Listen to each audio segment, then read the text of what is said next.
7 বছর পর আজ স্বামী দেশে ফিরবে। তরীর স্বামী দেশে ফিরার আগেই শাশুড়ি আর ননদ মিলে চুলের মুঠি ধরে গাঁট ধাক্কা দিয়ে বাড়ি থেকে বের করে দেয় তাকে।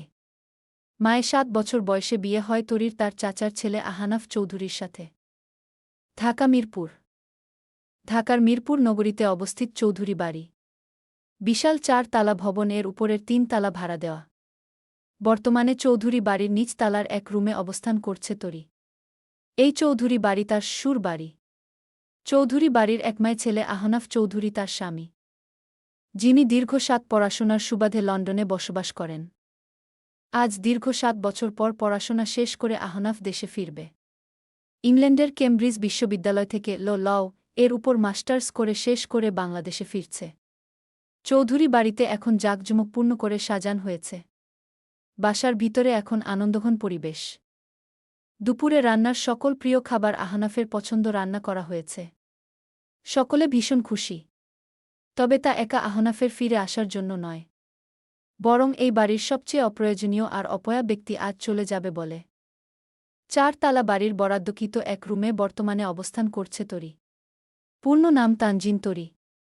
রুমের বাহিরে বেলকনিতে ট্রবে লাগান সারি সারি সদ্য ফোটা ফুল, যার মধ্যে বিশেষভাবে নজর কাড়া ফুল কাঠগোলাপ। রুমে বসবাস করা রমণীর প্রিয় ফুল কাঠগোলাপ সাদা ফুলের পাপড়ির মাঝে ছোট হলুদ রঙের কলি, তার সাথে জড়ান সবুজ রঙের পাতা। কাঠগোলাপের মিষ্টি সুঘ্রাণে মন ছুঁয়ে যায়। পূর্ব দিগন্ত থেকে ধেয়ে আসা মৃদু বাতাসে নরম পাপড়ি ধুলে উঠে। বাহিরে ধামকা হওয়া বয়ে যাচ্ছে, হয়তো বৃষ্টি পড়বে। বেলকনি পর্দা ভেদ করে আসা তীব্র বাতাসে ঘরে উষ্ণ পরিবেশ সৃষ্টি হয়েছে। সমগ্র রুমে এখন পিনপিন নীরবতা, ঝড়ের পূর্বাভাস জানাতে বাহিরে বিদ্যুৎ চমৎকার শুরু হয়েছে। হঠাৎ সকল নীরবতা ভেঙে দরজার ছিটকিরি খুলে ওয়াশরুম থেকে বাহিরে বের হয়ে আসে এক নারী। সদ্য গোসল শেষ করে আসা রমণীর ভেজা চুল সমগ্র পিঠে ছড়ান, চুল বেয়ে টপটপ করে পানি গড়িয়ে পড়ছে। মুখে বিন্দু বিন্দু পানির কণা জমে স্থির হয়ে গেছে। ক্লান্ত রুগা শরীর নিয়ে মলিন মুখে ওয়াশরুম থেকে বের হয়ে আসে তরী। বাহিরে এসে ভেজা কাপড় বেলকনিতে নাড়তে যায়, কিন্তু হঠাৎ থমকে যায়। দড়িতে টাঙান ভেজা কাপড় খুলে নিয়ে হাতে ভাঁজ করে রাখে।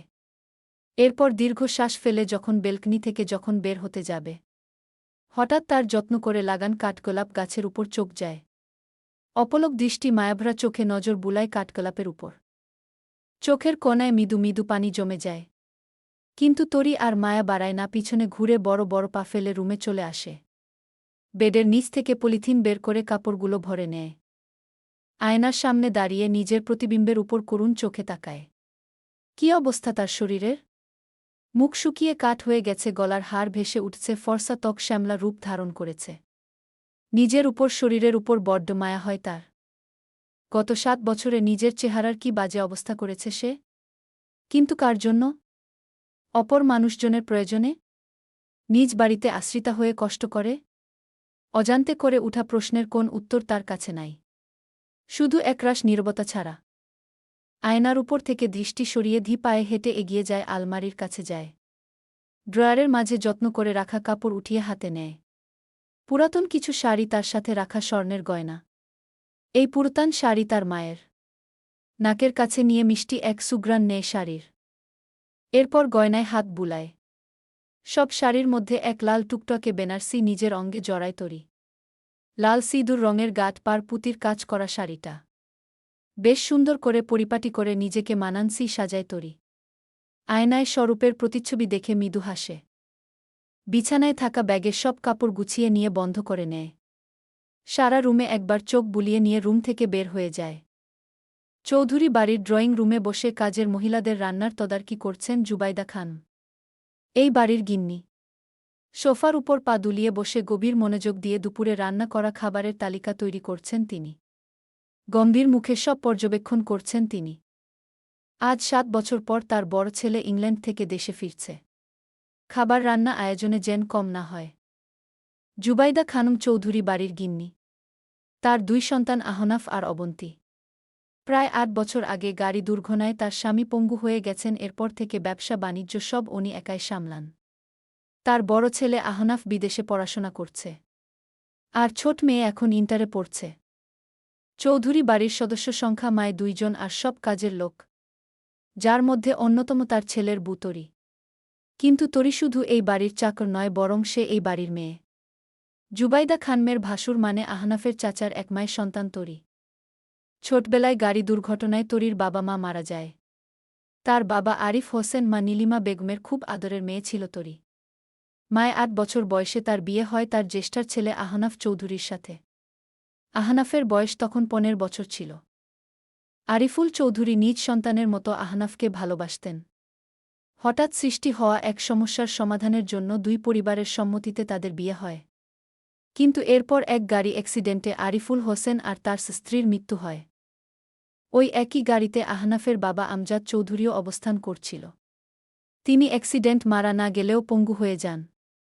গাড়িটা তখন আরিফুল চৌধুরী ড্রাইভ করছিল বিধায় জুবাইদা খানম তার স্বামীর পঙ্গুত্বর জন্য আরিফুল হককে দায়ী করেন। বিয়ের পর আহনাফের প্রচণ্ড টাইফয়েড জ্বর হয়। তার শরীরের অবস্থা তখন খুব খারাপ ছিল। তাই বাধ্য হয়ে চিকিৎসার জন্য জুবাইদা খানম তাকে ইংল্যান্ড পাঠিয়ে দেয়, তার বড় ভাইয়ের কাছে। এরপর আর কখনও আহনাফকে দেশে আসতে দেয়নি তিনি, যার মূল কারণ ছিল তরি। তাছাড়া চৌধুরী বাড়ির বিশাল সম্মতি দুই ভাইয়ের মধ্যে সমানভাবে ভাগ হলেও আরিফুল হোসেন ছিলেন একজন ব্যবসায়ী।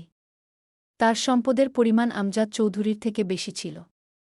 ব্যবসা বাণিজ্য সহ এই বাড়ির বেশিরভাগ অংশ ওনার টাকার ছিল। তার মৃত্যুর পর সমস্ত একমাত্র সন্তান হিসাবে তরি সকল সম্পত্তির মালিক ছিল। তাই জুবাইদা খানম তরিকে আরও সহ্য করতে পারে না। ৮ বছর বয়সী বাচ্চা তরির উপর নির্মম অত্যাচার চালায় জুবাইদা খানম।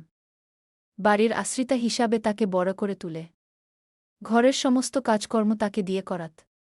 ৭ বছর পড়াশোনা শেষ করে এখন আহনাফ দেশে ফিরছে। তাছাড়া গত ৭ বছরে চৌধুরী কোম্পানি জুবাইদা খানম দখল করেছেন। কোম্পানি আর এই বাড়ি দুইটার মালিক জুবাইদা বেগম। আর তরি শুধুমায় এই বাড়ির আশ্রিতা। দেশে ফিরার পর আহনাফের সাথে যেন তরির দেখা না হয়, তাই তরিকে এই বাড়ি ছেড়ে চলে যেতে বলেছেন। অনাথ তরির এই ছেড়ে অন্য কোথাও যাওয়ার জায়গায় নেই, একমাত্র তার মামার বাসা ছাড়া। আরিফুল চৌধুরী আর নীলিমা বেগম প্রেম করে পালিয়ে বিয়ে করেছিল। তাই তরির মামা তাদের বিয়ে মেনে নিতে পারেন নাই। বিয়ের পর থেকে তাদের সঙ্গে যোগাযোগ বিচ্ছিন্ন করে। এত বছর তিনি তার বোনের মৃত্যু সংবাদ আর তার ভাগ্নির কষ্টের কথা শুনে তার সাথে দেখা করতে আসে। তখন জুবাইদা খানম তার মামাকে তরিকে এই বাড়ি থেকে নিয়ে যেতে বলে।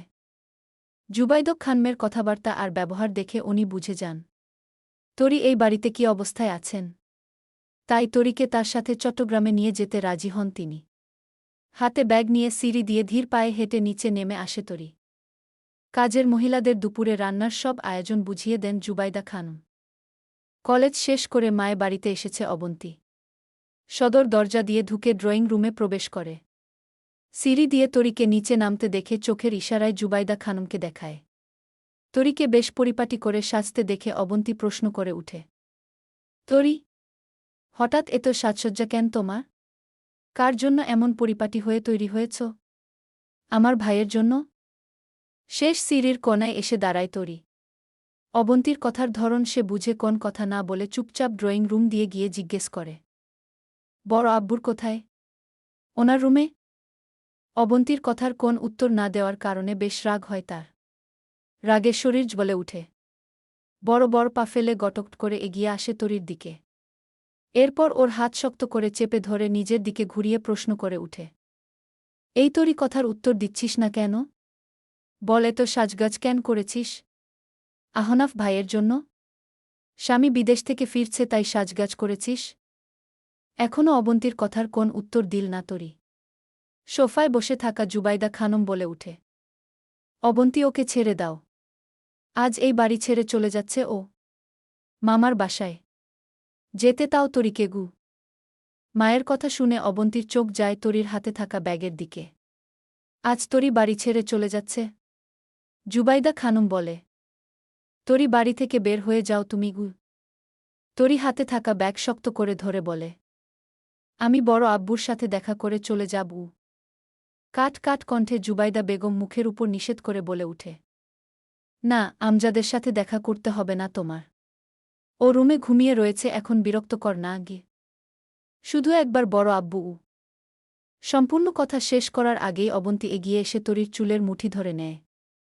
ওর হাত ধরে টানতে টানতে দরজার কাছে নিয়ে যায়। এরপর ধাক্কা দিয়ে বাহিরে ফেলে দেয়। তরি বলে, আমি চলে যাব, কিন্তু একবার বড় আব্বুর সাথে দেখা করতে দাও। অবন্তী মুখের উপর দরজা ভিড়িয়ে দিয়ে বলে উঠে, আমার বাবার সাথে দেখা করার প্রয়োজন নাই। তোদের জন্য আজ আমার বাবা পঙ্গু। অপয়া মেয়ে, চলে যায় এই বাড়ি থেকে মুখের উপর দরজা বন্ধ করে মেয়ে অবন্তী। মাটিতে লুটিয়ে পড়া তরির চোখ বেয়ে অশ্রু গড়িয়ে পড়ে। তার বাবার বাড়ি থেকে এমন ঘাড় ধাক্কা দিয়ে বের করে দিল তাকে। মাটি থেকে উঠে শেষবার বাড়ির দিকে একবার তাকায় তরি। এরপর চোখের পানি মুছে চলে যায়। বাড়ির গেইটে গাড়ি অপেক্ষা করছে। তার মামা পাঠিয়েছে। গাড়ির দরজা খুলে উঠে পড়ে তরি। এই বাড়ি আর শহর ছেড়ে চিরজীবনের জন্য বিদায় তার। আর কখনো ফিরবে না এই ঢাকা শহরে। পিচ ঢালা রাস্তায় আপন বেগে ছুটে চলছে এক গাড়ির গন্তব্য এখন তার চট্টগ্রাম। আকাশ থেকে গুড়ি গুড়ি মুষলধারে বৃষ্টি পড়ছে ধরণীর বুকে। দুপুরের তেজ দীপ্ত সূর্য যেন খানিকের মধ্যে ঘন কালো মেঘে ঢাকা পড়ে গেল। চারপাশ অন্ধকার হয়ে প্রচণ্ড ঝড় আর তার সাথে উচ্চশব্দে বিদ্যুৎ চমকান শুরু হয়। গাড়ির বাহিরে কাছে বৃষ্টির পানির বড় বড় ফোঁটা গড়িয়ে পড়ছে। গাড়ির ভিতরে অবস্থান করছে বর্তমানে দুইজন ব্যক্তি, ড্রাইভার আর পিছনে সিটে হেলান দিয়ে চোখ বন্ধ করে বসে থাকা এক নারী। ফ্যাকাসে চোখ মুখ নিয়ে অসহায় ভঙ্গিতে বসে থাকা রমণীর নাম তরি। বাহিরে বর্ষার গর্জন তার কানে যায়, বৃষ্টির রিমিঝিম শব্দ আর নিস্তব্ধত পরিবেশ যেন তার মনের বিষণ্ণতার চিয়ে ফুটিয়ে তুলে। পিটপিট করে চোখ খুলে তাকায় তরি, জানালার কাছে গড়িয়ে পড়া বৃষ্টির দিকে নিলিপ্ত চোখে তাকিয়ে থাকে। এরপর পাশে থাকা সুইচ টিপে গ্লাস নামিয়ে নেয়। ধমকা হওয়ায় বৃষ্টির ছিটে এসে মুখে লাগে তরি। সারা মুখে ছোট ছোয়াট বিন্দু বিন্দু পানি জমা হয়। কিন্তু এতে সে বিরক্ত হয় না, বরং হাত বাড়িয়ে দেয় জানালার বাহিরে। এক পর্ষা বৃষ্টির পানি ছুঁয়ে দেয়। মুঠোবদ্ধ করে ধরে হাতের মাঝে আটকে রাখে পানির কিছু অংশ। সিটে থাকা মাথা হেলান দিয়ে জানালার বাহিরে প্রাকৃতির দিকে তাকিয়ে থাকে তরি। ছোটবেলায় এই বৃষ্টির মাঝে কত বৃষ্টিতে ভিজত সে। বর্ষার সময় মায়ের হাতের খিচুড়ি আর বেগুন ভাজা কত মজা করে খেত। 7 বছর আগে তার জীবন কত সুন্দর ছিল, তাই না? মা, বাবা, বড় আব্বু, মামনি আর আহনাফ ভাই সবাই মিলে একসাথে বসবাস করত। আহনাফ নামটা উচ্চারণ করতে গিয়ে কণ্ঠ আটকে গেল তার। চোখের সামনে জ্বলজ্বল করে ভেসে উঠল তার সোনালি অতীত। তখন তরির সময় 7 থেকে 8 বছর। ছোটবেলা থেকে বাচ্চা তরি খুব দুষ্ট আর চঞ্চল স্বভাবের মেয়ে ছিল। নুপুর পরা বাচ্চা পায়ে সারা বাড়ি হেঁটে হেঁটে বেড়াত। সবাই অনেক আদর আর ভালোবাসত তাকে। তবে মা বাবার একজন মানুষ যে তার সব আবদার পূরণ, তার নাম ছিল আহনাফ। ছোট তরির প্রিয় মানুষ তার আহনাফ ভাই। বয়সে তার চেয়ে অনেক বড়া। চৌধুরী বাড়ির বড় সন্তান আহনাফ চৌধুরী, যার স্বভাব ছিল খুব চুপচাপ শান্ত প্রকৃতির। তরির থেকে সম্পূর্ণ বিপরীত। ক্লাস 9-এ পড়ত তখন আহনাফ। একদিন ড্রয়িং রুমে বসে টিভি দেখছিল আহনাফ। টিভির স্ক্রিনে গোপাল ভাঁড় কার্টুন চলছে। সনি 8 চ্যানেলের এই গোপাল ভাঁড় কার্টুন ভীষণ প্রিয় তার। তাই 15 বছর বয়সেও বাচ্চাদের মতো কার্টুন দেখে সে। আহনাফ মনোযোগ সহকারে কার্টুন দেখছিল।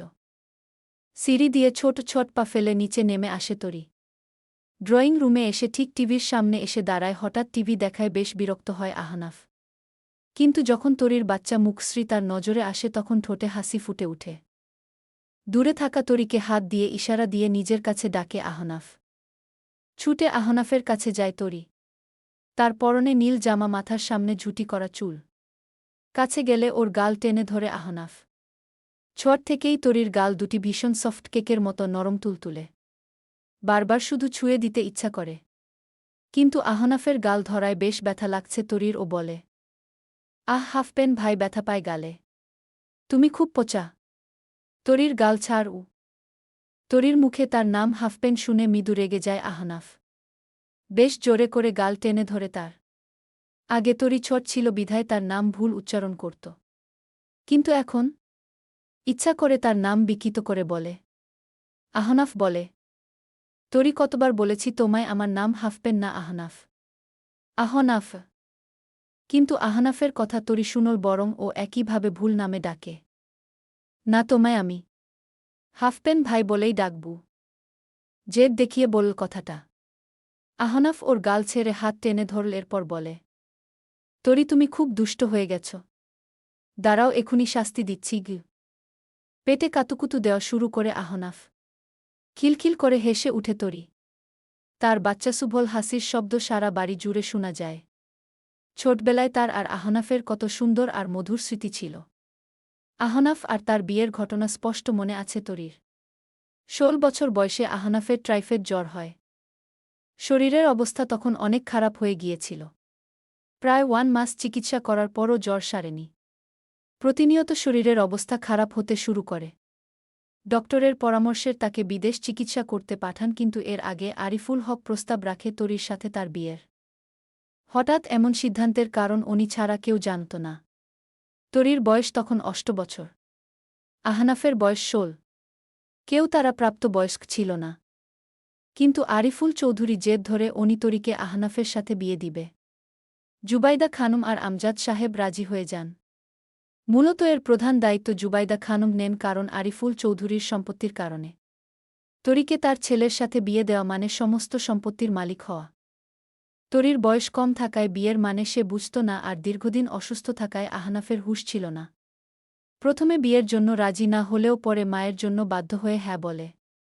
বিয়ের সময় আহনাফের শরীরের অবস্থা খুবই খারাপ ছিল। তার এক প্রকার জ্ঞানই ছিল না।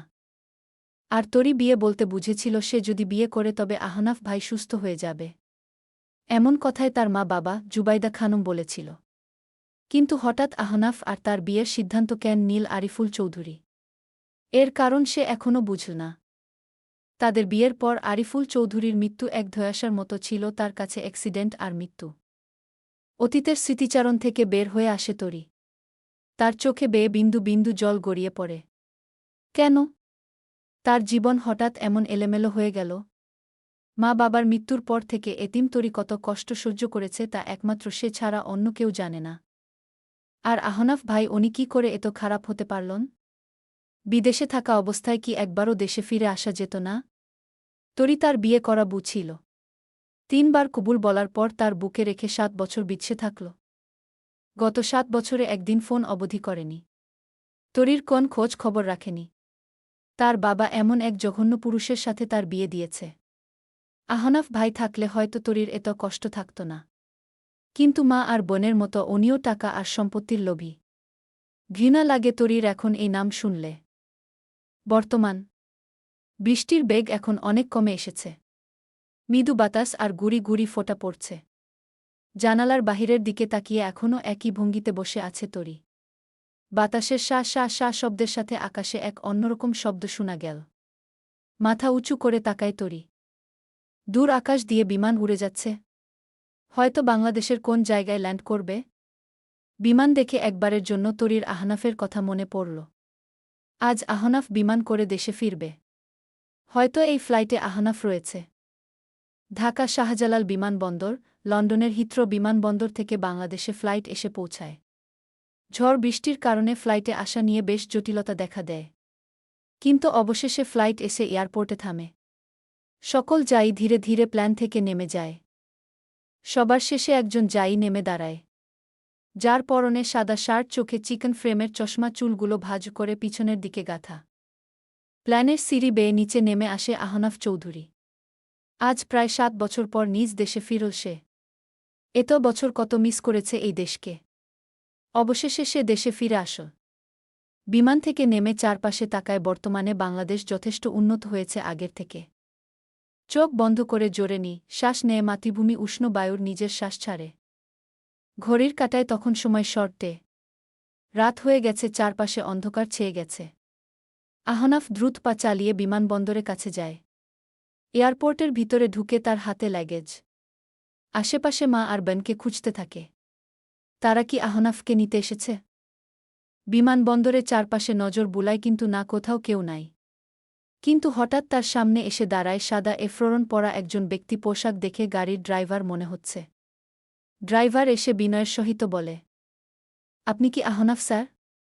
আমজাদ চৌধুরীর ছেলে, যিনি ইংল্যান্ড থেকে পড়াশোনা শেষ করে বাংলাদেশে এসেছে? ড্রাইভারে কথায় সম্মতি দিয়ে বলে, হুম, আমি আহনাফ চৌধুরী গো। ড্রাইভার আহনাফের হাতে থাকা ভারী লাগেজ নিজের হাতে উঠিয়ে নিয়ে বলে, স্যার, আপনার জন্য বড় ম্যাডাম গাড়ি পাঠিয়েছে। চলুন বাসায় যাই। আহনাফ ড্রাইভারকে তার মা বোনের রিসিভ করতে না আসার কারণ জিজ্ঞেস করে। আম্মু অবন্তী ওরা আসেনি? কেন? রিসিভ করতে আমায়? এয়ারপোর্ট থেকে গাড়ি করে বাসায় দিকে যায়া শুরু করে আহনাফ। আর অন্যদিকে তরি গাড়ি করে চট্টগ্রামে তার মামার বাসায় ফিরে যায়। চট্টগ্রাম। বৃষ্টিস্নান এক সন্ধ্যায় গাড়ি এসে পৌঁছায় চট্টগ্রাম শহরে।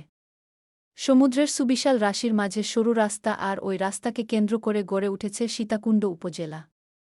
বর্ষণ এখন থেমে গেছে, আকাশ থেকে গুড়ি গুড়ি বৃষ্টি পড়া বন্ধ হয়ে গেছে। প্রকৃতি এখন শান্ত। শহরের মানুষের যান্ত্রিক জীবন পুনরায় চলাচল শুরু হয়েছে। গাড়ি এসে থামে এক বাড়ির সামনে। একতলা বাড়ির বাহিরে বড় বাগান, সারি সারি ফুল গাছ রোপণ করা। ইটের শক্ত প্রাচীর দ্বারা সমগ্র বাড়ি ঘেরাও করা। বাড়ির সদর দরজায় বড় গেইট লাগান। সদর দরজায় সামনে এসে ড্রাইভার গাড়ি থামায়। জানালার কিনারে বসে থাকা তরি ধীরে ধীরে তার মাথা উঠিয়ে বাহিরে বাড়ির দিকে তাকায়। বাড়ির বড় গেইটে লেখা কি মল্লিক বাড়ি উ। এই বাড়ির প্রধান কর্তা সাদ্দাম মল্লিক, তরির মামা। বর্তমান চট্টগ্রামের ম্যাজিস্ট্রেট হিসাবে বহাল রয়েছেন তিনি। আজ থেকে এই বাড়ি তারির নতুন জায়গা, তার মামার বাড়ি। বাড়ির দিকে তাকিয়ে একটা দীর্ঘ শ্বাস ছাড়ে তরি। এরপর দরজা খুলে গাড়ি থেকে নেমে দাঁড়ায়। গাড়ির শব্দ শুনে ভিতর থেকে দুইজন মধ্যবয়স্কী নারী আর পুরুষ ছুটে আসে, যার মধ্যে একজন সম্পর্কে তার মামি শায়লা বেগম আর অন্যজন তার মামা মিরাজ সাহেব। শায়লা বেগম দ্রুত পায়ে হেঁটে গেইটের বাহিরে তরির কাছে আসে। এই মহিলাকে আজ প্রথম দেখল তরি। জন্মের পর থেকে কখনো মামার বাড়ি আসা হয়নি তার, কিন্তু বয়স আর অঙ্গভঙ্গি দেখে বুঝল উনি তার মামি হয়। তরি বিনয়ের সহিত সালাম দিল। আসসালু আলাইকুম মামি গু। শায়লা বেগম সালামের উত্তর দেওয়ার আগে তরিকে জড়িয়ে ধরল। চোখ তার জলে ভিজে গেছে। উনি বলেন, ওয়ালাইকুম সালাম। তুমি দেখতে একদম নীলিমার মতো হয়েছ। কতদিন পর আজ আমার বান্ধবীর মুখখানা নিজের চোখের সামনে দেখলাম গো। নীলিমা বেগমের কথা শুনে তরি বুঝল তার মা আর উনি দুই বান্ধবী ছিলেন। হয়তো তার মায়ের মৃত্যুর সংবাদ শুনে কষ্ট পান। ছোটবেলা থেকে তার বাবা বলত তরিকে একদম তার মা নীলিমার মতো দেখতে হয়েছে। এই জন্য হয়তো শায়লা বেগম তার মধ্যে নিজের বান্ধবীর প্রতিচ্ছবি দেখছেন। তরি ওনার আবেগের সম্মান করল, সে চুপচাপ থাকে। শায়লা বেগম বেশ কিছু সময় তরিকে জড়িয়ে ধরার পর ছেড়ে দেয়। ওর মুখের দিকে তাকায়, ভীষণ মায়া হয় তার। এই বাচ্চা মেয়েটা এতিম হয়ে গেছে। মা বাবা ছাড়া অনাথ মেয়েটা কত কষ্ট করে এতদিন চাচার বাসায় বড় হয়েছে। ওর চোখ মুখ দেখে বোঝা যাচ্ছে ঠিকমত খাবার যত্ন করা হয়নি তাকে। শায়লা বেগম তরির মাথায় হাত রেখে বলে, তোমার নাম তরি, রাইট? একসময় আমি আর তোমার মা মানে নীলিমা খুবই ঘনিষ্ঠ বান্ধবী ছিলাম। একসাথে স্কুলে কলেজে ভার্সিটিতে পড়াশোনা করেছি। ঢাকা বিশ্ববিদ্যালয়ে পড়ার সময় তোমার মা আরিফকে ভালোবেসে ফেলে। এরপর পালিয়ে গিয়ে বিয়ে করে। তখন থেকে তোমার মায়ের সাথে আর কোন যোগাযোগ ছিল না। অনেক বছর পর নীলিমার মৃত্যুর সংবাদ শুনে খুব কষ্ট হয়েছে। এত বছর তোমার কথা আমি বা মিরাজ কেউ জানতাম না। কিন্তু মিরাজ যখন বল নীলিমার একটা 15 বছরের মেয়ে আছে, সে চৌধুরী বাড়িতে থাকে, তখন তোমার বিষয়ে জানতে পারি। তুমি ওই বাড়িতে কেমন ছিলে তা আমি জানি না, কিন্তু এই মল্লিক বাড়িটা তোমার। এখানে মেয়ে হয়ে থাকবে। শায়লা বেগমের কথা শুনে ওনাকে যথেষ্ট ভালো মানুষ মনে হল তরির। কিন্তু হঠাৎ এমন করে সবার সাথে পরিচয় হওয়ায় সে মানিয়ে নিতে পারছে না। তাই খুব বেশি কথা না বলে শুধু মাথা নেড়ে হ্যাগি বলে। পাশ থেকে মিরাজ সাহেব বলে উঠে, শায়লা সব কথা কি এখানেই বলে ফেলবে? তরিকে ভিতরে নিয়ে যাও। কতটা রাস্তা জার্নি করে এসেছে, হয়তো ওর অনেকটা র্যাড। শায়লা বেগম তরিকে নিয়ে বাসার ভিতরে নিয়ে যায়। বাড়ির বাহির থেকে ভিতরা বেশি সুন্দর, বেশ পরিপাটি করে সাজান। শায়লা বেগম যথেষ্ট শৌখিন মানুষ, তা তরি বুঝে।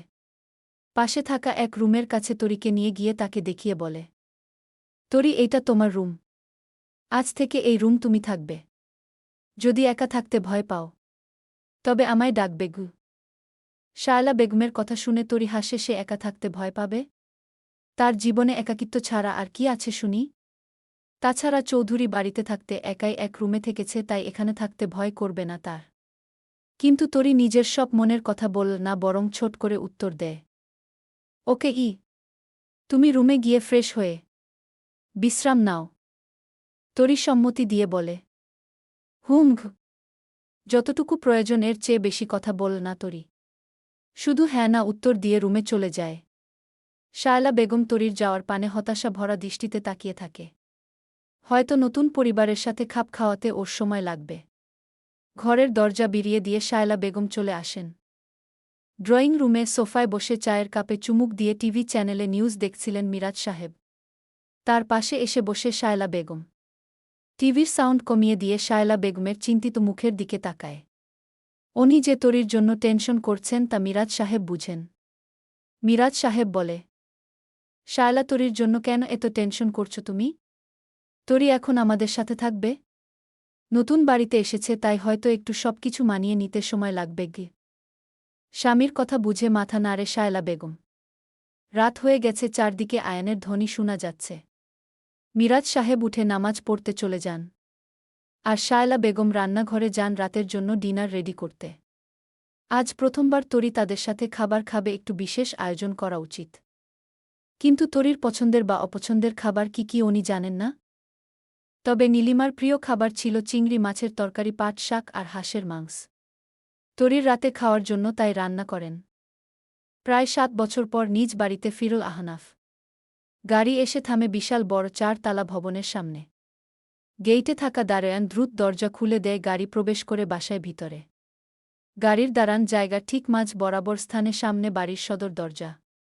বড় বড় অক্ষরে চৌধুরী বাড়ি লেখা। ঠোঁট প্রশস্ত হয়ে মুখে মৃদু হাসি ফুটে উঠে তার। ড্রাইভার দরজা খুলে বের হয়ে পিছনে ঘুরে আহনাফের দরজা খুলে দেয়। এরপর গাড়ির পিছনে রাখা লাগেজ নামিয়ে নিয়ে আসে। গাড়ির দরজা খুলে হাতলে ধরে মাটিতে পা রাখে আহনাফ। এরপর নেমে দাঁড়ায়। তার চোখের সামনে ভেসে উঠে চৌধুরী বাড়ির সদর দরজা দিয়ে ড্রয়িং রুমের দৃশ্য। ছোটবেলায় এই ড্রয়িং রুমে কত আনন্দ মজা খুনসুটি খেলা করেছে। সোফায় বসে টিভিতে তার প্রিয় গোপাল ভাঁড় কার্টুন দেখত। কি সুন্দর ছিল তার শৈশব। কিন্তু এখন পড়াশোনার ব্যস্ততায় সময় হয় না। শুধু মাঝে মধ্যে থেকে যায় অতীতের স্মৃতিচারণ। রুমে বসে বিছানায় শুয়ে ফোনে ফেসবুকিং করছিল অবন্তী। কিন্তু বাড়ির এখন বাহিরে গাড়ির শব্দ শুনে তার অবাক লাগে। কিন্তু ভাড়াটিয়া কোন লোকজন এসেছে ভেবে খেয়াল করল না। তবে হঠাৎ আহনাফের বাড়ি ফিরে আসার কথা মনে হতেই বিছানা ছেড়ে লাফ দিয়ে উঠে পড়ে অবন্তী। জানালার কাছে গিয়ে উকি দিয়ে দেখে নিচে বাড়ির সামনে গাড়ি থেকে নামা এক সুদর্শন যুবককে দেখে খুশিতে লাফিয়ে ওঠে। দৌড়ে রুম থেকে বের হয়ে সিঁড়ি দিয়ে দ্রুত পায়ে নিচে নেমে এসে ছুটে যায় সদর দরজার কাছে। মায়ে দরজা দিয়ে বাড়ির ভিতরে প্রবেশ করবে আহনাফ। সিঁড়ি দিয়ে দৌড়ে অবন্তীকে নামতে দেখে শব্দ করে হেসে উঠে। এরপর হাত বাড়িয়ে দেয়, ছুটে এসে ভাইকে জড়িয়ে ধরে অবন্তী। আহনাফ তার জড়িয়ে ধরে তার পিচ্চি বোনকে। যখন আহনাফ বিদেশ চলে গিয়েছিল তখন অবন্তীর বয়স খুব কম ছিল, 11 থেকে 12 বছরের হবে হয়তো। ছোট থেকেই বোনকে ভীষণ আদর করত আহনাফ। সব আবদার পূরণ করত। কিন্তু বিদেশে চলে যাওয়ার পর দূরত্ব বাড়ে। ফোনে প্রতিদিন কথা বলার পরও সরাসরি দেখা হয়নি অবন্তীর সাথে। আজ এত বছর পর বড় ভাইকে দেখে নিজেও আবেগে উৎফুল্লিত হয়ে যায় অবন্তী। বেশ কিছুক্ষণ ধরে আহনাফকে জড়িয়ে ধরে এরপর ছেড়ে দেয়। অবন্তী বলে, ভাইয়া তুমি কেমন আছা? কতদিন পর তোমায় দেখলাম। খুব মিস করেছি তোমায় আমরা গু। বোনের কথা শুনে আহনাফ বলে উঠে, আমিও বাড়ির সবাইকে অনেক মিস করেছি। আম্মু কোথায়? মায়ের কথা মনে পড়তেই গলা চেঁচিয়ে জোরে জোরে ডাকতে থাকে অবন্তী। আম্মু আম্মু দেখ ভাইয়া এসেছে। আম্মু কোথায় তুমি? সারা বাড়ি জুড়ে অবন্তীর কণ্ঠ শোনা যায়। জুবাইদা বেগম রুমে বসে অফিসের প্রজেক্ট চেক করেছিলেন। ইদানিং তার কাজের বড় চাপ। বাড়ি অফিস সব সামলান বেশ কষ্টসাধ্য হয়ে যাচ্ছে। সব একাই দেখতে হয় তাকে। খুব মনোযোগ সহকারে হাতে থাকা কাগজের উপর নজর বুলান উনি। কিন্তু নিচ থেকে হঠাৎ অবন্তীর কণ্ঠ শুনে অবাক হন। তবে যখন আহনাফ ভাই এসেছে এই শব্দ তার কানে পৌঁছায় সাথে সাথেই তার মুখে হাসি ফুটে ওঠে। তার ছেলে এসেছে? আহনাফ ফিরে এসেছে? হাতে থাকা কাগজ টেবিলে রেখে দ্রুত ছুটে যান নিচে। সদর দরজা দিয়ে আহনাফ ভিতরে চলে আসে। ড্রয়িং রুমে দাঁড়ায়। অবন্তীর সাথে কথা বলছে টুকটাক। তখনই দ্রুত পা চালিয়ে নিচে নেমে আসে জুবাইদা খানম, দূরে দাঁড়িয়ে থাকা আহনাফকে দেখে তার কাছে এগিয়ে যায়। আহনাফ মায়ের কাছে গিয়ে হাঁটু গেড়ে বসে পায়ে হাত দিয়ে সালাম করে।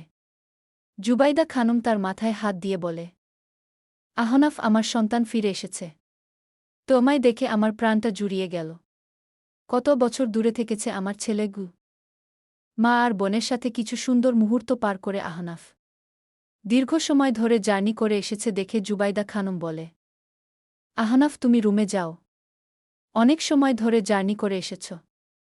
রুমে গিয়ে ফ্রেশ হয়ে রেস্ট নাও। আম্মু, রুমে যাচ্ছি গু। অবন্তী বলে, ভাই চল, তোমায় দেখিয়ে দেয় গু। ওকে চল। সিঁড়ি দিয়ে উপরে উঠে রুমে চলে যায় আহনাফ, তার পিছনে অবন্তী। জুবাইদা খানম রাতের ডিনারের জন্য কাজের মহিলাদের অর্ডার করতে যান।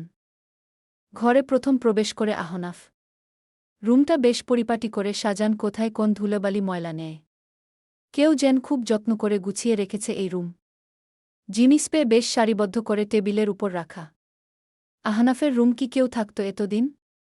পাশে থাকা অবন্তীকে প্রশ্ন করে আহনাফ। অবন্তী, আমার রুমে কি কেউ থাকত? এত সুন্দর করে পরিপাটি করে সাজান। হঠাৎ আহনাফের এমন প্রশ্ন শুনে থতমত খেয়ে যায় অবন্তী। তরি যে এত বছর এই রুমে থাক তা লুকিয়ে যায়। অবন্তী বলে উঠে, ভাইয়া, তোমার রুম কে থাকবে? তুমি বিদেশ থেকে এসেছ বলে রুমটা পরিষ্কার করা হয়েছে। আর আগে কয়েকদিন দিয়া আপু এসে দেখেছিল। আহনাফ আর বিষয়টা নিয়ে কথা বাড়ায় না। শরীর বেশ টায়ার্ড, তাই ফ্রেশ হতে ওয়াশরুমে চলে যায়। অবন্তী রুম থেকে বের হয়ে নিচে তার মায়ের কাছে যায়। আহনাফের প্রশ্নটা তার মনের মাঝে ভয় তৈরি করে। তরির বিষয়ে যদি আহনাফ কোন কথা জানতে পারে তখন কি হবে? সর্বনাশ, ওর মায়ের সব পরিকল্পনা নষ্ট হয়ে যাবে। রান্নাঘরে কাজের মহিলার সকল রান্না তদারকি করছে জুবাইদা খানম। তার কাছে আসে অবন্তী। অবন্তীর হাস্যোজ্জ্বল চেহারা হঠাৎ এমন চিন্তিত হয়ে যাওয়ায় জুবাইদা খানম প্রশ্ন করে, অবন্তী, কি হয়েছে তোমার? মুখ চোখ এমন চিন্তিত কেন দেখাচ্ছে? মায়ের হাত ধরে রান্নাঘর থেকে বের করে নিয়ে আসে অবন্তী, এরপর চুপি চুপি বলে উঠে, আম্মু, আহনাফ ভাই যদি কখনো তরির কথা জানতে পারে তখন কি হবে? আহনাফ তরিকে ভুলে। অবন্তী আর কোন কথা উচ্চারণ করার আগে জুবাইদা খানম তাকে থামিয়ে দিয়ে শাসিত কণ্ঠে বলে উঠে, অবন্তী আর কখনো তরির নাম মুখে আনবে না। আহনাফ যদি শুনে নাই তখন সর্বনাশ হয়ে যাবে। তরি বলে এই বাড়িতে কেউ থাকত না। মৃত সে আমাদের জন্য।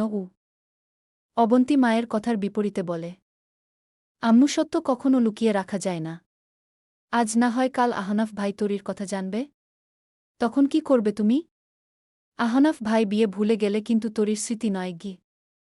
মেয়ের দিকে তাকিয়ে জুবাইদা খানম বিরক্তিমূলক কণ্ঠে বলে উঠে, এখন কি করব? তরিকে বাসা থেকে বের করে দিয়েছে। ও উপর কত অত্যাচার নির্যাতন করেছি। আর কি করার বাকি আছে? জুবাইদা খানমের মুখের দিকে তাকিয়ে অবন্তী তার প্রস্তাব রাখে, ডিভোর্স করিয়ে দাও। তরি আর আহনাফের ভাইয়ের তালাক এখন একমাত্র উপায়। তুমি না অনেক আগেই উকিলকে বলে ডিভোর্স পেপার রেডি করে রেখেছ? পেপার নিয়ে এসে ভাইয়ের সাইন করিয়ে ওই তরির কাছে পাঠিয়ে দাও। অবন্তীর কথাটা পছন্দ হয়েছে জুবাইদা খানমের। ঠিক একবার যদি ডিভোর্স হয়ে যায় তবে তরি কখনো আহনাফের জীবনে ফিরতে পারবে না। জুবাইদা খানম উকিলকে ফোন করো, ডিভোর্স পেপার নিয়ে আসতে বলেন। আজ তিনি আহনাফকে দিয়ে পেপারে সাইন করাবেন। ওয়াশরুম থেকে ফ্রেশ হয়ে এসে বিছানার উপর থাকা ল্যাগেজ থেকে জামাকাপড় বের করে আহনাফ সামনে থাকা আলমারি খুলে জামাকাপড় রাখতে যাবে, তার আগেই তার চোখ যায় কিছু পুরাতন শার্ট, প্যান্ট আর গেঞ্জির উপর। প্রায় 7 বছর আগে তার রেখে যাওয়া পোশাক এখানে কি করছে? আলমারি থেকে রেখে দিয়েছে। হাত বাড়িয়ে সব পোশাক নিয়ে আসে আহনাফ। উল্টো পাল্টে কাপড় দেখতে থাকে, সে অবাক হয়। কাপড়ের একটা ভাঁজও ভাঙা না, কুচকান না, একটু ছিঁড়েও নাই। দেখে মনে হলো কেউ প্রতিদিন খুব যত্ন করে এই কাপড়গুলো গুছিয়ে রাখে। কিন্তু তার জামাকাপড় কে গুছিয়ে রাখবে? দিয়া। কিন্তু দিয়া অনেক দিন আগে বাসায় এসেছিল। বারবার মনে হয় আহনাফের এই রুমে কেউ থাকত। কিন্তু কে? তার জীবনে মা আর বেন ছাড়া অন্য আর কারো অস্বস্তি নেই। তবে রাত 10টা। মায়ে ঘুম থেকে উঠল আহনাফ। সারাদিন জার্নি করে শরীর বড্ড ক্লান্ত ছিল তার, তাই একটু বিশ্রাম নেওয়া। হাই তুলে বালিশ থেকে মাথা তুলে উঠে দাঁড়ায় আদ্রিয়ান। ফোন হাতে নেয়, তার এক বন্ধুর নাম্বারে কল দেয়। হঠাৎ দরজায় নক করার শব্দ শুনে আহনাফ তাকায় সামনে। দরজায় দাঁড়িয়ে আছেন জুবাইদা বেগম, হাতে তার কাগজ পেয়ে। জুবাইদা খানম বলে, আহনাফ, তুমি কি এখন ঘুমিয়ে রয়েছ? আমি রুমে আসব। হ্যাঁ আম্মু, এসো গু। জুবাইদা খানম রুমের ভিতরে চলে আসে। আহনাফ রিং করা ফোন কানে ধরে তার মায়ের উদ্দেশ্য বলে, আম্মু, হঠাৎ তুমি আমার রুমে? কিছু বলবে? জুবাইদা খানম তার হাতে থাকা কিছু কাগজ পেয়ে এগিয়ে দিয়ে বলে, আহনাফ, কোম্পানির সব দায়িত্ব আমি একা সামনে উঠতে পারছি না। তাই আমি চাই তুমি এখন কোম্পানির দায়িত্ব পালন কর। তুমি কাল কোম্পানি জয়েন করবে, তাই কিছু কাগজ পেয়ে সাইন লাগবে। আহনাফ তার হাতে কাগজ তুলে নিয়ে বলে, সাইন লাগবে কেন? কি কাগজ পেয়ে এইগুলো? জুবাইদা খানম ভয় না পেয়ে সাধারণভাবে উত্তর দেন, কাল থেকে তুমি কোম্পানি জয়েন করবে, তাই কোম্পানির এমডি হিসাবে তোমার সাইন লাগবে গে। আহনাফ তার হাতে থাকা কাগজ চেক করতে থাকে। জুবাইদা খানম এইবার ভয় পেয়ে যায়। কিন্তু তখনই আহনাফের বন্ধু হঠাৎ কল রিসিভ করে। আহনাফ তার সাথে কথা বলতে শুরু করে জরুরি এক কেসের বিষয়ে কথা বলছে। তার মনোযোগ এখন সেখানে, তাই হাতে থাকা কাগজ আর সম্পূর্ণ পড়ে না। কয়েক পেজ দেখে স্বাক্ষরের জায়গায় নিজ নাম লিখে দেয় কি আহনাফ চৌধুরী। আহনাফ যখন কথা বলার মাঝে শেষের 2টা পেজে সাইন করে, তখন উপরের কাগজে জবলজবল করে ভেসে উঠে ডিভোর্স পেপার। গল্পের নাম শ্রাবণ মেঘের ধারায়। কলমেনুসাই বাই হাসানাহিয়া।